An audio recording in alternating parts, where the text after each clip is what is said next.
Welcome back to my channel. എൻ്റെ ഊണാണ് ഉച്ചയ്ക്ക്. 2 ദിവസം ഹോട്ടലൂണ്, ഒരു ദിവസം കഞ്ഞിയൊക്കെ കുടിച്ചു. പാർസൽ വാങ്ങി കൊണ്ടുവച്ച് കഴിച്ചു. ഉണ്ടാക്കാൻ പറ്റാത്തത് കൊണ്ടാണ്. ഇന്നിപ്പോൾ ചോറുണ്ടാക്കി, കോവയ്ക്ക മെഴുക്കുവരട്ടി, ചെറുപയർ കൊണ്ടൊരു ചെറുതായിട്ടൊരു തോരനുണ്ടാക്കി. നല്ല കട്ട തൈരുണ്ട്.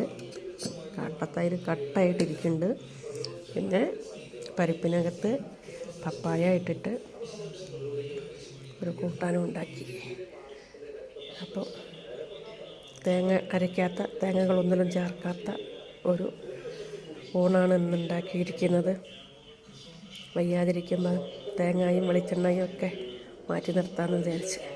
അപ്പോൾ എല്ലാവരും എൻ്റെ ചാനൽ കണ്ട് എന്നെ ഇന്ന് സപ്പോർട്ട് ചെയ്യണം. എൻ്റെ ചാനൽ സബ്സ്ക്രൈബ് ചെയ്യണം. നിങ്ങളോടൊപ്പം എന്നെ കൂടെ കൂട്ടണം. അപ്പോൾ എല്ലാവർക്കും ഹാപ്പി ക്രിസ്മസ് ആണ് നാളെ.